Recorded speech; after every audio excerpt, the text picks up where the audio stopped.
ಈ ಕ್ಷಣದ 25 ಸುದ್ದಿಗಳನ್ನು ಕ್ವಿಕ್ ಆಗಿ ನೋಡೋಣ.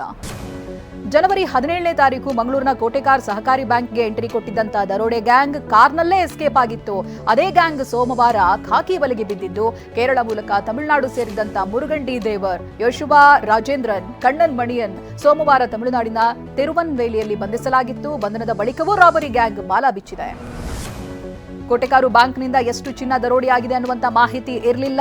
ಆರಂಭದಲ್ಲಿ 12 ಕೋಟಿ ಮೌಲ್ಯದ ಚಿನ್ನ ಅಂತ ಹೇಳಿದ್ರೆ ಪೊಲೀಸರ ಮುಂದೆ 4 ಕೋಟಿ ಮೌಲ್ಯದ ಚಿನ್ನ ಅಂತ ಹೇಳಲಾಗಿತ್ತು. ಆದ್ರೆ ಎಲ್ಲಾ ಲೆಕ್ಕ ಹಾಕಿದ ಬಳಿಕ ಬರೋಬ್ಬರಿ 15 ಕೋಟಿ ಮೌಲ್ಯದ ಚಿನ್ನ ಕಳ್ಳತನ ಆಗಿರೋದು ಗೊತ್ತಾಗಿದೆ. ಜೊತೆಗೆ 11,75,000 ಹಣವನ್ನು ದೋಚಿದ್ದಾರೆ. ನಕಲಿ ನೋಟನ್ನ ಮುದ್ರಿಸಿ ಬದಲಾವಣೆ ಮಾಡ್ತಾ ಇದ್ದಂತ ಅಪ್ಪ ಮಗನನ್ನ ಪೊಲೀಸರು ಬಂಧಿಸಿದ್ದಾರೆ. ಮೈಸೂರು ಜಿಲ್ಲೆ ಟಿ ನರಸೀಪುರ ಪೊಲೀಸರು ಕಾರ್ಯಾಚರಣೆ ನಡೆಸಿದ್ದು ಹಿರಿಯೂರು ಗ್ರಾಮದ ನಾಗೇಶ್ ಹಾಗೆ ಪ್ರಸಾದ್ರನ್ನ ಬಂಧಿಸಿದ್ದಾರೆ. ಬಂಧಿತ ಆರೋಪಿಗಳಿಂದ ಸುಮಾರು 25,000 ಮೌಲ್ಯದ ನಕಲಿ ನೋಟ್, ಒಂದು ಪ್ರಿಂಟರ್ ವಶಕ್ಕೆ ಪಡೆಯಲಾಗಿದೆ.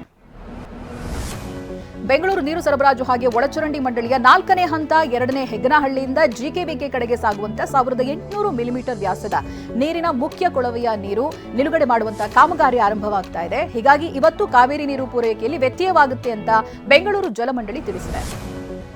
ಬೆಂಗಳೂರಿನ ಪ್ರಮುಖ ಏರಿಯಾಗಳಲ್ಲಿ ಇವತ್ತು ಕಾವೇರಿ ನೀರು ಬರಲ್ಲ. ಆರ್ಆರ್ ನಗರ, ಐಡಿಯಲ್ ಹೋಮ್ಸ್, ಕೆಂಚೇನಹಳ್ಳಿ, ಹಲಗೆವಡರಹಳ್ಳಿ, ಕೋಡಿಪಾಳ್ಯ, ಚೊನ್ನಸಂದ್ರ, ಕೆಂಗೇರಿ ಹಾಗೆ ಕೆಂಗೇರಿ ಉಪನಗರ, ನಾಗದೇವನಹಳ್ಳಿ, ಮರಿಯಪ್ಪನಪಾಳ್ಯ, ನಾಗರಬಾವಿ, ಎಸ್ಎಂಬಿ ಲೇಔಟ್ 1ರಿಂದ 9ನೇ ಬ್ಲಾಕ್ ವರೆಗೂ ಕೂಡ, ಆಮೇಲೆ ಯಲಹಂಕ, ಓಲ್ಡ್ ಹಾಗೆ ನ್ಯೂ ಟೌನ್, ಕೋಗಿಲು ಸೇರಿ ಹಲವು ಏರಿಯಾಗಳಲ್ಲಿ ನೀರು ಪೂರೈಕೆಯಲ್ಲಿ ಇವತ್ತು ವ್ಯತ್ಯಯವಾಗುತ್ತೆ. ಕೊಪ್ಪಳ ಜಿಲ್ಲೆ ಗಂಗಾವತಿ ತಾಲೂಕಿನ ಬಟ್ಟರ ನರಸಾಪುರದಲ್ಲಿ ಭತ್ತ ಖರೀದಿಸಿ ಹಣ ಕೊಡದೆ ರೈತರಿಗೆ ವಂಚನೆ ಮಾಡಿದಂತ ದಲ್ಲಾಳಿಯನ್ನ ಗ್ರಾಮಸ್ಥರೇ ಕೂಡ ಹಾಕಿದ್ದಾರೆ. 2 ವರ್ಷದಿಂದ ರೈತರಿಗೆ 20 ಲಕ್ಷಕ್ಕೂ ಹೆಚ್ಚು ಹಣವನ್ನ ಕೊಡದೆ ಮೋಸ ಮಾಡ್ತಾ ಇದ್ದಂತ ಶರಣಬಸವನನ್ನ ಗ್ರಾಮಕ್ಕೆ ಕರೆತಂದು ಕೂಡಿ ಹಾಕಿದ್ದಾರೆ. ಗದಗ ಜಿಲ್ಲೆ ಲಕ್ಷ್ಮೀಶ್ವರ ತಾಲೂಕಿನ ಕೌಡೇಶ್ವರ ಬಡಾವಣೆಯಲ್ಲಿ ಕತ್ತಲೆ ಸಾಮ್ರಾಜ್ಯವಾಗಲಿದೆ. ಬಡಾವಣೆಯ 20ಕ್ಕೂ ಹೆಚ್ಚು ಮನೆಯ ಜನರು ವಿದ್ಯುತ್ ಸಂಪರ್ಕ ಇಲ್ಲದೆ ಪರದಾಡ್ತಾ ಇದ್ದಾರೆ. 20 ದಿನದ ಹಿಂದೆನೇ ಕಂಬ ಹಾಕಿದರೂ ಕೂಡ ಹೆಸ್ಕಾಂ ಈವರೆಗೆ ಸಂಪರ್ಕ ನೀಡಿಲ್ಲ. ತೊಗರಿಗೆ ಬೆಂಬಲ ಬೆಲೆ ನೀಡುವಂತೆ ಆಗ್ರಹಿಸಿ ಇವತ್ತು ಕಲಬುರಗಿ ಬಂದ್ಗೆ ಕರೆಯನ್ನ ನೀಡಲಾಗಿದೆ. ವಿವಿಧ ರೈತಪರ ಸಂಘಟನೆಗಳಿಂದ ಬಂದ್ಗೆ ಕರೆ ಕೊಟ್ಟಿದ್ದಾರೆ.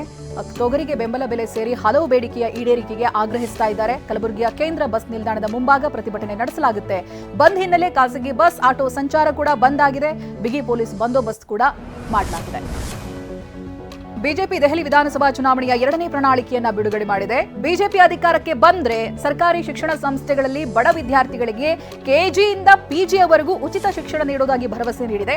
ಪ್ರಣಾಳಿಕೆ ಬಿಡುಗಡೆ ಮಾಡಿದ ಅನುರಾಗ್ ಠಾಕೂರ್ ಅವರು ಆರೋಗ್ಯ ಮತ್ತೆ ಟ್ರಾಫಿಕ್ ಸಮಸ್ಯೆಗಳಾಗ್ತಾ ಇದೆ ಅದನ್ನು ಕೂಡ ಪರಿಹರಿಸ್ತೀವಿ ಅನ್ನುವಂತ ಭರವಸೆಯನ್ನ ಕೊಟ್ಟಿದ್ದಾರೆ. ಬಿಜೆಪಿಗೆ ಮತ ಹಾಕಿದ್ರೆ ಹಾಲಿ ಯೋಜನೆಗಳು ಬಂದ್ ಮಾಡ್ತಾರೆ ಅಂತ ಆಪ್ ನಾಯಕ ಕೇಜ್ರಿವಾಲ್ ಹೇಳಿದ್ದಾರೆ. ಬಿಜೆಪಿಗೆ ವೋಟ್ ಮಾಡಿ ಅವರು ಅಧಿಕಾರಕ್ಕೆ ಬರ್ತಾ ಇದ್ದಂತೆ ಮೊಹಲ್ಲಾ ಕ್ಲಿನಿಕ್ ಬಂದ್ ಮಾಡ್ತಾರೆ, ಮಹಿಳೆಯರಿಗೆ ಉಚಿತ ಬಸ್ ಪ್ರಯಾಣ ನಿಲ್ಲಿಸ್ತಾರೆ, ನೀವು ಬಸ್ ಪ್ರಯಾಣಕ್ಕೂ ಹಣ ನೀಡಬೇಕಾಗುತ್ತೆ ಅಂತ ಹೇಳಿದ್ದಾರೆ. ಭಾರತದ 2ನೇ ಅತಿದೊಡ್ಡ ಶ್ರೀಮಂತರಾದ ಗೌತಮ್ ಅದಾನಿ ಪ್ರಯಾಗ್ರಾಜ್ನಲ್ಲಿ ನಡೀತಾ ಇರುವಂತಹ ಮಹಾ ಕುಂಭಮೇಳದಲ್ಲಿ ಪಾಲ್ಗೊಂಡಿದ್ದಾರೆ.